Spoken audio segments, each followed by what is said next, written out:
assalamualaikum semua, kembali lagi di MyTech bareng saya Fadil. Dan di video kali ini saya akan memberikan tutorial overclocking AMD Athlon 3000G. Tentunya basic banget buat yang baru berkecimpung di dunia overclocking ya, yang baru banget gitu ya, buat beginner, buat pemula gitu ya. Jadi saya akan memberikan tutorialnya step by stepnya itu secara rinci, dari awal aplikasinya apa aja yang dipakai sampai akhir ya, yang sampai attempt ke BIOSnya. Kenapa saya bikin video ini? Karena ya banyak yang request juga gitu ya, Bang, tutorial overclock Athlon 3000G nya dong, tutorialnya mana Bang gitu. Ya, saya akan memberikan tutorialnya itu overclocking dengan profile untuk harian, dan tentu hanya dengan cooler bawaannya, bukan dengan cooling aftermarket ya. Dan tentu aja ini CPU-nya ini sangat rendah daya, walaupun di overclock ini cuma mentok di sampai 40 watt ya peaknya.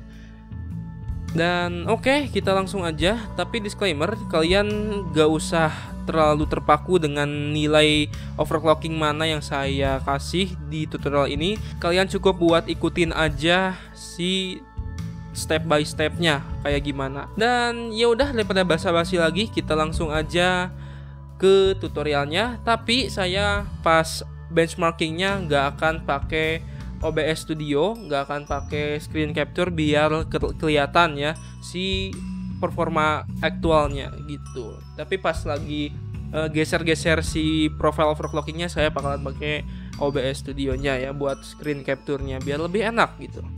Oke, langsung aja ya. Baik, kita langsung ke tutorialnya. Dan sekarang saya mau kasih unjuk ke kalian gimana caranya kita mengoverclock si Athlon 3000G ini secara optimal. Tentunya dengan profil OC harian buat kita. Jadi ini bukan gue buat naikin skor benchmark setinggi-tingginya, tapi kita akan melakukan overclocking yang memang bisa dipakai buat harian. Jadi bisa dibilang aman. Dan saya mau kasih tahu dulu yang mana setiap overclocking itu akan berbeda-beda, karena binning dari setiap prosesor itu akan berbeda juga. Jadi ada tuh yang namanya gacha di prosesor. Jadi kalian jangan terpaku sama settingan yang saya pakai, tapi kalian hanya perlu ikutin step by stepnya aja. Dan kalau kalian ikutin cara saya dan gagal, misalnya gak bisa masuk BIOS atau blank atau istilahnya not posting ya, kalian tinggal clear CMOS aja ya dengan cara reset BIOS. Dan pastiin dulu kalian udah update Windowsnya ke versi terbaru atau setidaknya ke versi 18.09 agar lebih optimal dalam penggunaan hardware yang termasuk baru. Oke, kita mulai aja ya. Yang pertama, kita harus download dulu beberapa software ya, software utility. Yang pertama yang wajib itu adalah AMD Ryzen Master. Software ini yang bakalan kita pakai buat tuning si CPU dan si IGP-nya si Vega 3 ya. Jadi software ini bakalan kita pakai buat cari titik overclocking mana yang enak buat harian, dan juga kita cari kestabilannya juga sebelum kita attempt ke BIOS si profile overclockingnya. Dan kemudian kita download juga CPU-Z ya. CPU-Z ini software buat kalian melihat spesifikasi dari CPU kalian.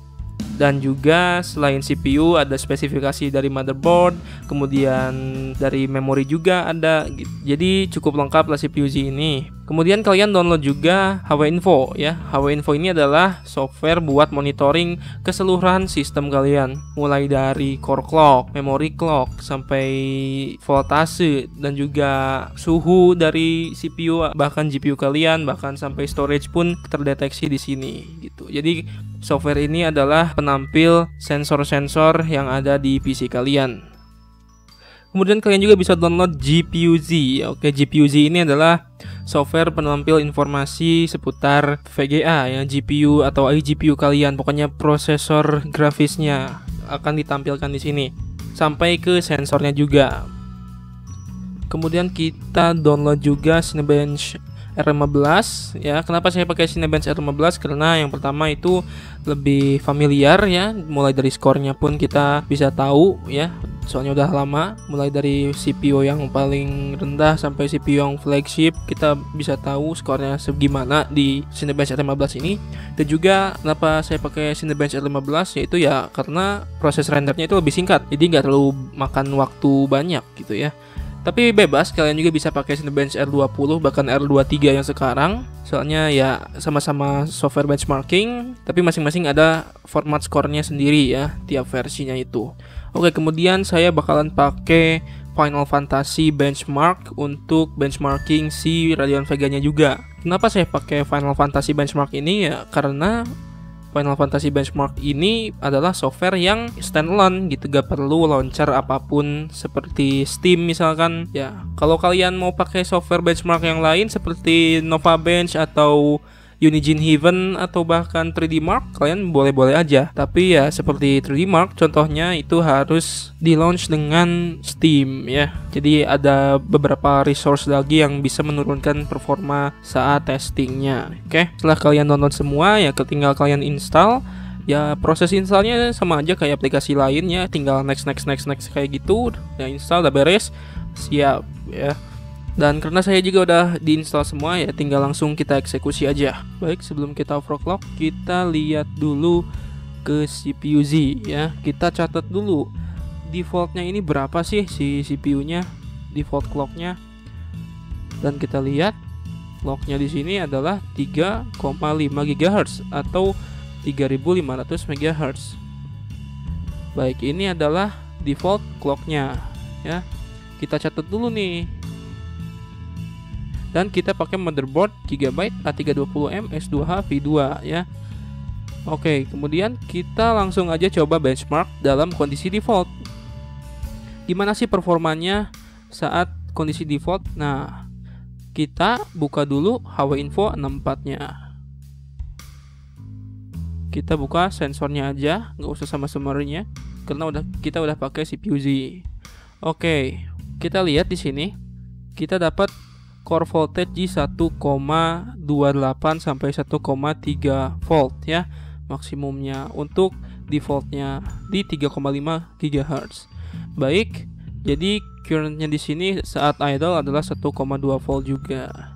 Dan untuk CPU-nya suhunya ini ada di 45 derajat dengan cooler bawaan ya di 45 derajat. Apakah kita bisa mengoverclocknya ke tingkat yang harian tapi dengan suhu yang aman? Tentu saja bisa.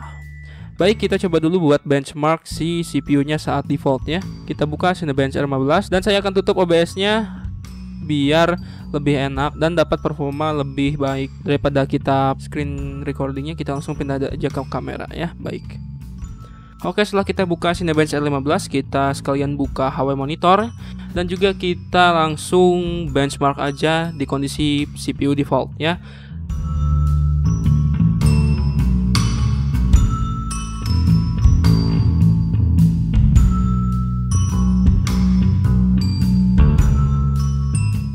Oke, sepertinya kita dapat skor di 392 CB dalam kondisi default ya.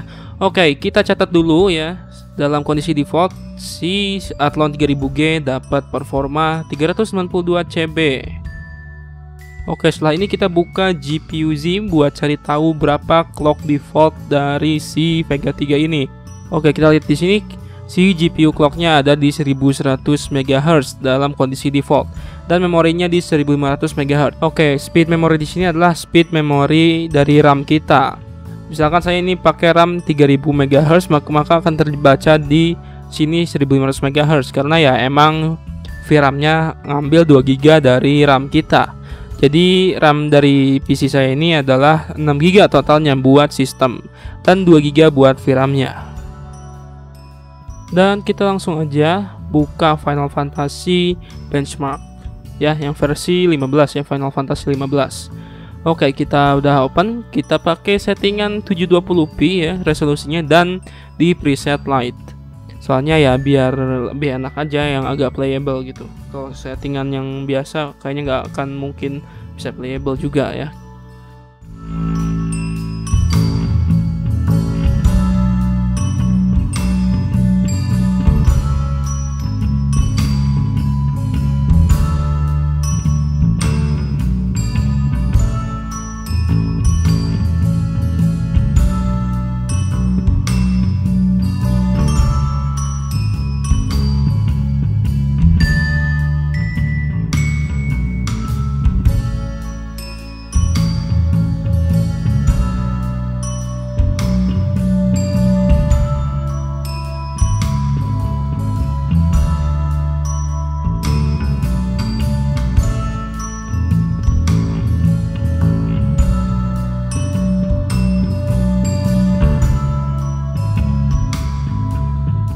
Oke, baik. Jadi ya skornya emang low banget ya. Ya kita tahu lah, kita sadar diri ya bahwa ini adalah Radeon Vega 3 ya. Jadi skornya kita dapat 1628 saat kondisi default. Baik, setelah itu kita langsung aja catat ya. Kalau udah ya kita langsung aja buka AMD Ryzen Master, dan kalian juga bisa pakai CPU Z buat cek data CPU dan RAM kalian. Nah, sekarang kalau kalian mau overclock CPU buat harian, prosesor ini udah termasuk adem walaupun pakai cooler bawaan. Jadi kita tinggal cari clock speed terbaik di voltage paling ideal. Jadi target kita bukan cari clock speed tertinggi, tapi berapa clock speed terbaik dan paling stabil di voltase 1,3 sampai 1,35 volt. Buat ngebuktiin 1,28 volt tadi itu cukup tinggi buat jalan default. Di sini kalian bisa setting standar, bahkan buat setting ekstrim pun bisa. Tanda bintang ini merupakan core tercepat dari CPU yang terdeteksi oleh sistem. Buat kita yang awam atau pemula, overclocking itu sederhana banget ya. Yaitu cuma ubah clock speed di sini, bisa digeser atau diketik, dan ubah core voltage. Itu aja. Di sini kita diberikan dua profile dan kita pakai aja satu profile. Dan untuk penggunaan pertama kali biasanya disuruh restart dulu saat klik apply, tapi karena saya udah biasa pakai jadi nggak perlu restart. Kecuali ubah settingan memori. Jadi kalian restart aja dulu, dan kalau udah booting si Ryzen Masternya otomatis kebuka. Lalu buka profile 1 dan ubah OC mode-nya dari auto ke manual. Karena kita mau coba headroom OC-nya, kita coba set core voltage ke 1,3 volt. Dan untuk clock speed-nya kita pencet logo yang merah di ujung buat set all core biar sinkron semua. Dan kita coba set ke 3700 MHz. Dan kita apply. Kemudian kita jalanin lagi Cinebench R15. Si Ryzen Masternya nggak apa-apa, biarin kebuka karena nggak makan resource banyak. Si Huawei Info-nya juga nggak apa-apa, tapi justru si Huawei Info ini kita cek biar kita tahu si clocknya nyampe mana. Ini kan yang 3692, ini 3,7 GHz ya. Dan memory clock udah pasti segitu, baik. Dan kita cek aja di suhunya, dapat suhu berapa. Kita langsung run CPU-nya sambil buka HP Info.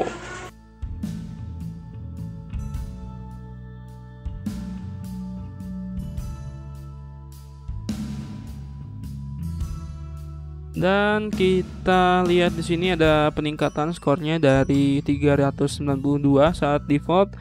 Apabila kita overclock, kita dapetin 404 CB di 3700 MHz. Lalu kita catat ya si skor benchmarknya, dan kita naikin lagi aja ya si core clocknya karena di sini headroom overclockingnya masih lumayan lega. Kita naikin ke 3800 MHz. Apakah bisa nambah lagi si skornya? Kita coba. Oke, baik, kita kembali ke Ryzen Master. Kita naikin core clocknya ke 3800 MHz dan core voltage-nya di 1,325 volt ya. Dan kita lihat suhunya tadi ada di 56 derajat ya. Jadi masih sangat adem ya. Dengan cooler bawaan loh ini ya. Jadi cukup powerful cooler bawaannya. Baik, tidak ada kendala sama sekali. Oke, kita langsung aja mulai lagi Cinebench-nya. Dan sambil kita lihat di sini suhunya cuma naik 1 sampai 2 derajat doang ya. Jadi di 57 derajat. Oke, ini cukup adem ya, 57 58. Dan kita lanjut. Oke, udah ketahuan ya skor di sini naik 10 ya, naik 100 MHz itu. Jadi 414 CB ya, naik 100 MHz ke 3,8 GHz. Oke, kita coba lagi, kita naikin ke 3900 MHz. Dan kita jalanin lagi dengan suhu yang relatif adem banget segini ya. Kita mulai.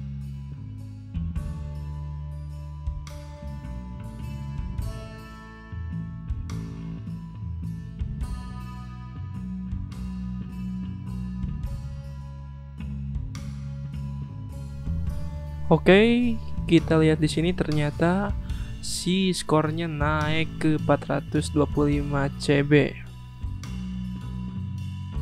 surprisingly ini udah lumayan tinggi ya dari defaultnya. Yang asalnya 392 CB naik ke 425 CB itu lumayan tinggi juga ya. Naik dari 3500 MHz ke 3900, cuma naik 400 MHz juga udah lumayan kelihatan ya improvisasi dari performanya. Dan setelah ini kita coba aja naik ke 3950 MHz. Kita coba apakah si skornya naik atau enggak. Hopefully naik ya, kita coba aja. Oke, kita naikin si CPU voltage-nya ke 1,35 volt dan si core clock-nya ke 3950 MHz alias 3,95 GHz. Oke. Kita langsung aja ya, kita coba. Kita minimize dulu si Ryzen Master-nya.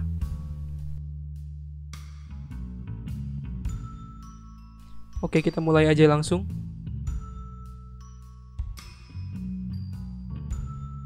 Oh ya, sambil kita lihat si suhunya dan power draw-nya. Dan kita lihat di sini si suhunya cuma mentok di 60 derajat Celcius. Padahal ini hampir menyentuh 4 GHz ya. Dan kita lihat di sini power draw-nya itu mentok cuma 20 watt ya. 24 watt. Jadi ya untuk CPU only 24 watt itu termasuk irit banget gitu ya. Karena ya TDP-nya 35 watt gitu ya, ditambah si EPU-nya. Dan oke, ini udah menjadi CPU yang paling irit mungkin ya untuk gaming low budget.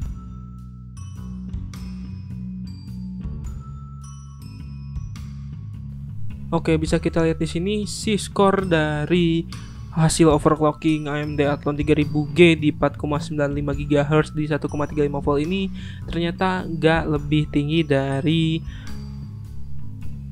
clock speed 3,9 GHz 1,3375 volt ya. Jadi clock speed tinggi belum tentu si skornya bisa lebih tinggi juga, dan belum tentu bisa optimal dan bisa stabil. Bisa aja di 3,95 GHz ini kadang-kadang bakalan ada crash atau blank screen atau apapun itu saat kita menjalankan aplikasi yang cukup berat ya. Jadi 3,95 GHz ini gak optimal buat AMD Athlon 3000G punya saya. Gak tahu buat kalian, bisa aja optimal, biasa aja enggak. Oke, sekarang adalah sesi overclocking si iGPU-nya Vega 3. Cara overclockingnya mirip-mirip sama CPU tapi beda letaknya aja. Jadi letaknya itu ada di bawah sini ya, di bawah si overclocking CPU. Kita rubah si core clock-nya dan si voltage-nya aja ke 1400 MHz dan di 1,2 volt ya. Kita cicil-cicil aja buat nentuin mana si core clock yang terbaik buat si Vega 3-nya ini. Kita mulai dari 1400 MHz dan kita terus bakal naik ke 1500, 600 sampai seterusnya. Dan kita lihat di sini si suhunya dicatat ada di sekitar segini bekas overclocking CPU tadi, dan juga power draw bekas overclocking CPU tadi ada di 24 watt. Dan kita bakalan lihat abis benchmark ini ya, abis ngeluarin semua performa CPU dan GPU-nya bakalan mentok gimana. Ya udah, kita langsung aja mulai. Ya udah, saya pindah dulu dari OBS ya. Baik, kita mulai lagi benchmarknya dengan setting light 720 window ya.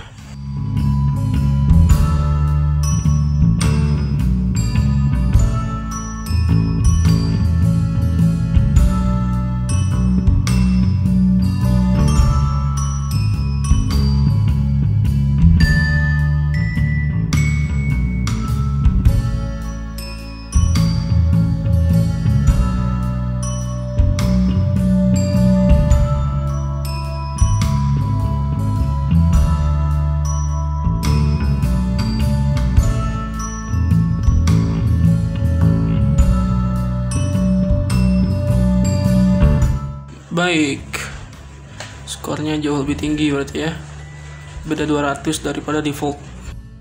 Oke, kita dapetin skor di 1802. Ini lumayan lebih tinggi dari default sekitar 200-an ya, yang asalnya 1600 sekian. Dan sebenarnya kita belum puas ya, dan kita coba naikin lagi ya. Dan segini itu masih belum optimal lah menurut saya ya. Dan kita coba naikin lagi 1550-an ya. di 1,225 volt. Kita coba play dan kita lihat, dan apakah bisa sampai 2000 si skornya ya. Dan kita lihat di sini suhunya masih terbilang cukup aman dan adem banget justru ya. Dan kita langsung aja ya, kita mulai, kita matiin OBS-nya, kita langsung start.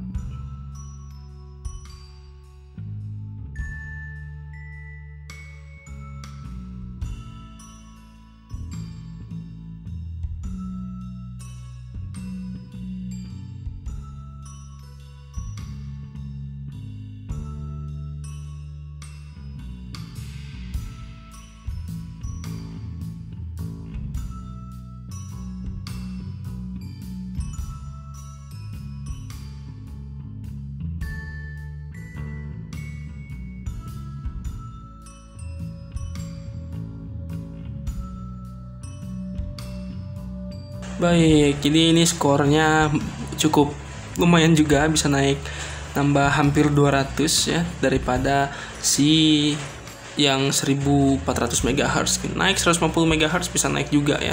Cukup menarik ya. Oke, kita kembali ke OBS Studio ya. Baik, jadi tadi udah nyampe 1550 MHz untuk EPU-nya si Vega 3. Lumayan cukup mengesankan ya. Dapat skor yang cukup tinggi 400 daripada default. Kita coba lihat di sini. Tetap ini core dan SoC powernya itu total cuma 36 watt. Jadi untuk cooler bawaannya pun yang TDP-nya 55 watt ya, itu masih cukup oke ya. Untuk cooler bawaannya mungkin nggak akan sampai overheat ya, tentu saja akan enak, masih tetap enak. Oke, physical memory load-nya sebenarnya ini udah cukup tinggi ya. Karena RAM-nya cuma 8 GB dan reserved buat VRAM-nya jadi 6 GB doang RAM-nya ya, bisa dibilang. Untuk VRAM-nya ini kan dikasih 2 GB ya, jadi 8 GB kepotong jadi 6 GB ya buat VRAM-nya.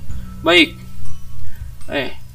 Untuk si GPU clock-nya kita coba naikin lagi ya, karena kita masih belum puas di sini. Naikin sampai mana lagi sih ya, padahal udah lumayan kencang tadi juga. Kita coba aja, namanya juga overclocking ya, kita cari titik yang paling enak ya. Ya udah, kita coba aja ke 1650, kita naikin lagi 100 MHz. Baik, 1,25 volt ya. Kita coba lagi apakah punya performa yang lebih tinggi lagi, bisa menyentuh 2000 skornya. Oke, kita coba lagi ya. Kita pindah ke kamera lagi. Baik, kita langsung aja coba. Tunggu kita matiin dulu OBS-nya. Let's start.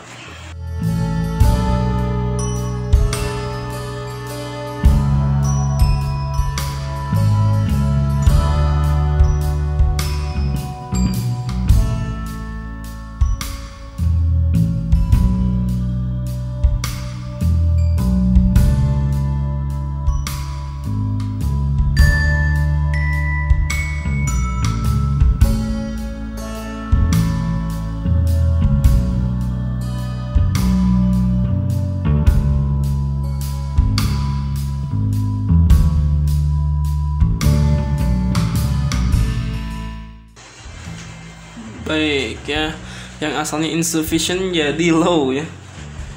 Kita udah nembus 2000 ya. Oke, balik lagi ke OBS. Baik, kita kembali ke OBS dan oke, ini skornya cukup mengesankan nih, bisa naik dari asalnya default 1600 sekian gitu kan asalnya, jadi 2083. Oke. Apakah kalian udah puas di sini overclockingnya? Sebenarnya ini udah paling optimal nih di 1600. Tapi kalau di GPU kalian atau di sistem kalian ini ada error di aplikasi lain atau game lain atau bahkan software rendering lain yang mana si Vega 3-nya itu menyebabkan error macam-macam ya, bisa error mulai blue screen yang paling parah, terus ada freeze, atau ada display drivernya itu tiba-tiba ngerestart sendiri. Nah itu namanya error ya.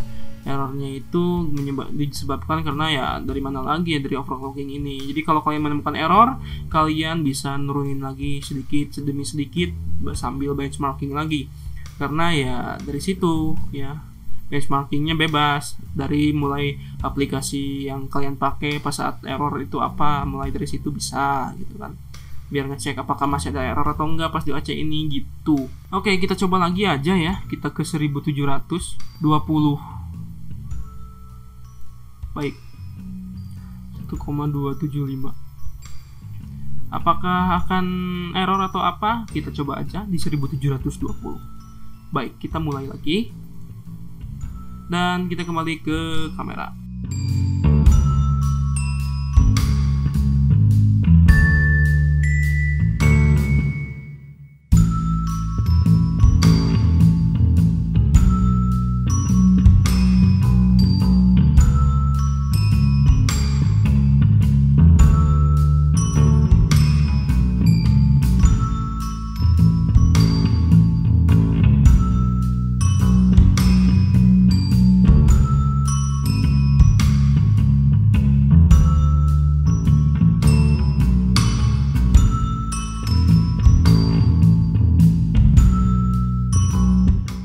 Baik, di 1720 MHz Vega 3 mampu mainin Final Fantasy 15 di graphics light ya.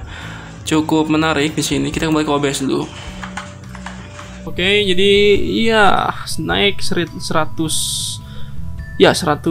kurang ya, naik 50-an ya. Kita nambahin ke 1720 MHz. Dan apakah kita puas? Harusnya kita puas segini ya. Kita coba ke 1800, mau? Kita coba ya 1800 ya. 1,3 volt. Keterlaluan sini. 1,275 ya. Oke, ternyata nggak mampunya. Jadi limitnya di 1700-an ya. Kita ngerestart ini. Nggak mampu ternyata ya.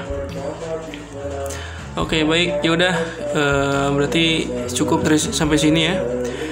Semoga kalian terbantu. Dan kita setting dari BIOS ya, biar bisa langsung main OC ya. Ternyata gak bisa ya. Oke, kita langsung aja. Kita bakalan setting overclocking tadi, kita aplikasikan lewat BIOS biar langsung masuk ya. Biar bisa langsung nanti pas booting up langsung di state yang udah di setting tadi ya, yang udah kita coba uji lewat AMD Ryzen Master. Biar kita pas booting up gak usah buka-buka dulu Ryzen Master, kita udah langsung di profile OC yang udah kita ulik tadi. Aduh, buka Discord lagi. Jadi kita langsung aja ke Ryzen Master, langsungnya ya di sini ya. Kita malas buat buka OBS-nya. Oke, kita udah masuk mode default ya. Kita berarti optimal di 1650 ya, paling optimal. Kalau ada error kita turunin aja lagi ya, 1,25 volt. Baik. Oke, segini aja ya. Jadi totalnya kita gak usah buka lagi OBS, malas ya. Oke, ini adalah setting paling oke buat AMD Athlon 3000G punya saya, tapi nggak tahu punya kalian optimalnya di berapa. Baik, kita akan lanjut untuk nge-attempt si profile OC-nya itu ke BIOS biar kita nggak buka-buka lagi Ryzen Master. Baik, kita akan terapkan profil overclocking tadi ke BIOS. Caranya mudah, kita tinggal masuk aja dulu BIOS ya. Kita masuk BIOS, kemudian ya seperti biasa tekan delete. Nah, kalau udah seperti ini, kita langsung aja ya, kita ke advanced. Ini untuk gigabyte ya. Gak tahu buat motherboard merek lain mungkin gak jauh beda. Ini khusus buat motherboard Gigabyte dan Aorus aja ya pokoknya. Oke, kita untuk CPU clock frequency Ini ambil aja yang tadi ya, 1650 ya.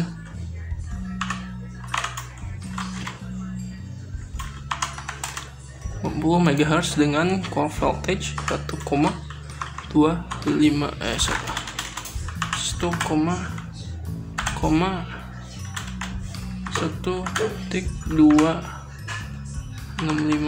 volt ya. Iya. 1650 MHz. Dan untuk CPU ya. Untuk CPU clock rasionya kita ke 3,93, maksud saya 39 GHz ya. Dan ke voltage-nya, ke dynamic-nya, berarti ini bukan konstannya, berarti variabel si CPU V-core-nya. Dan caranya gimana? Kita naikin aja ke yang asalnya default 1,28 volt menjadi 1,335 volt ya.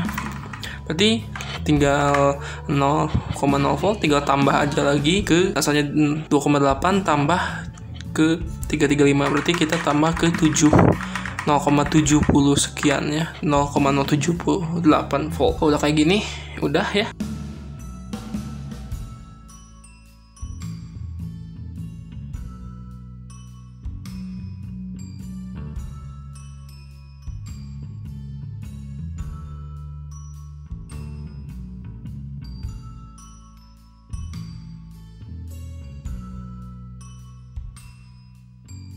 Settingan yang sudah kita terapkan. Mau ngeceknya gimana? Kita langsung aja ke CPU Z, GPU Z, dan juga HW Info. Baik.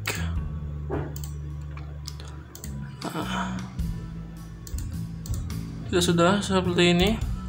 Oke, kita bisa lihat di sini. Mulai dari core speed dia udah masuk ke 3,9 GHz, dan juga si GPU clocknya udah ke 1650 MHz. Kalian kalau punya memori yang lebih tinggi, misalkan 3200 atau bahkan 3600 MHz, si performanya pasti akan lebih naik lagi. Jadi untuk memorinya, kalau kalian lebih tinggi spek memorinya, si Vega 3 nya pun akan terbantu. Oke, seperti itu. Kalau udah kayak gini gimana? Ya udah, sampai sini aja. Kalau kalian mau coba lagi buat benchmarking, kita bisa aja langsung benchmarking tanpa harus buka Ryzen Master ya. Kita langsung aja ya jalanin CPU nya, si benchmarkingnya, dan punya core clocknya 1,3 volt ya. Baik.